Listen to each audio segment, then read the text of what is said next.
Hello जी, किद्दा फिर आज मुझे जाना है इस्लामाबाद से पेशावर क्योंकि मुझे वहां जाके फ्लाइट ऑपरेट करनी है। उठते साथ सबसे पहले मैंने शावर लिया और फिर 4 दिन से इस्लामाबाद में रहने की वजह से मेरा बैग बिखरा हुआ था, तो मुझे दोबारा पैकिंग करनी पड़ी। पैकिंग करने के बाद मैं हो गई थी रेडी और आज मैं जल्दी उठी थी, ऑलमोस्ट कोई 10 बजे, क्योंकि 11 बजे हमें पेशावर के लिए निकलना था। रूम से चेकआउट करने के बाद गई नीचे क्योंकि हमें जाके ब्रेकफास्ट करना था और मेरा ब्रेकफास्ट करने को बिल्कुल दिल नहीं था। ले तो मैंने बहुत सारा लिया था लेकिन मैंने इसमें से कुछ भी नहीं खाया। एंड में आके मैंने सिर्फ पोरिज खाया क्योंकि मेरी तबीयत ठीक नहीं थी। वो भी मुझे मेरी रूममेट ने खिलाया क्योंकि वो जबरदस्ती खिला रही थी कि कुछ तो खा लो, कुछ तो खा लो। इसके बाद हमारी गाड़ियां आ गई जिनमें हमने पेशावर जाना था। बस फिर गाड़ियों में सामान रखवाया, गाड़ी में बैठे और हम लोग निकल गए पेशावर के लिए। और गाड़ी में बैठते साथ बारिश शुरू हो गई। यार तुम इस्लामाबादियों के मजे हैं, हर रोज बारिश, हर रोज बारिश। लेकिन यार इस्लामाबाद के वेदर की वजह से मैं बीमार भी हो गई, मुझे ठंड लग गई और मैं अब तक बीमार हूँ 2 दिन से। यहाँ हम लोग एंटर हो गए हैं पेशावर में और थोड़ी ही देर बाद हम अपने होटल में पहुंच गए। इसको हम होटल भी बोल सकते हैं और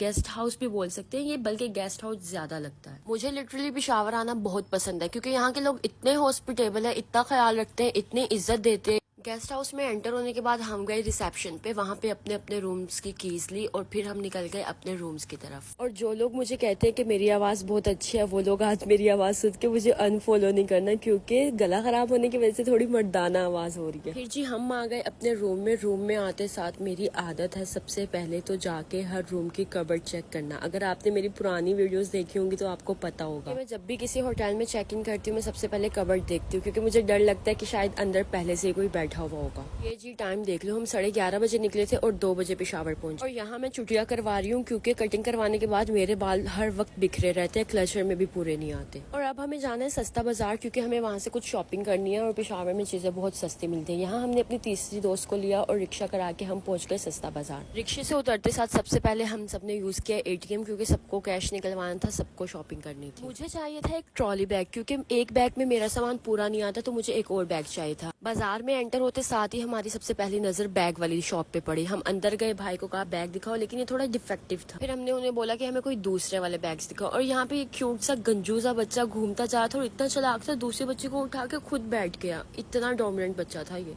और यहाँ मैं अपने लिए एक वॉलेट देख रही थी जिसमें मेरा मोबाइल भी पूरा आ जाए क्योंकि मोबाइल हाथ में पकड़ना बहुत ऑकवर्ड लगता है। फिर छोटी मोटी चीजों की शॉपिंग करने के बाद हम पहुंचे वॉच वाली शॉप पे और बस यहाँ आके मेरी हिम्मत जवाब दे गई थी क्योंकि फ्लू की वजह से मेरा सर फट रहा था। फिर मैंने बस ये वाली 2 वॉचेस ली और इसके बाद मेरे अंदर बिल्कुल हिम्मत नहीं थी कि मैं मजीद कुछ खरीद सकूँ। मेरी तबीयत खराब होने लगी थी तो मैंने बोला बस अब चलते हैं, लेकिन पेशावर आओ और गोलगप्पे ना खा के जाओ। भाई इनके गोलगप्पे इतने यमी होते हैं और ये गोलगप्पे खाने से मेरी नाक और बहने लग गई थी, तो मैंने इन्हीं की थोड़ी सी डिशेस चोरी की और अपने वॉलेट में रख ली। बस फिर हमने ये वाले 2 ट्रॉली बैग्स लिए, रिक्शा कराया और हम वापस चले गए। मिलते हैं नेक्स्ट व्लॉग में, तब तक के लिए अल्लाह हाफिज।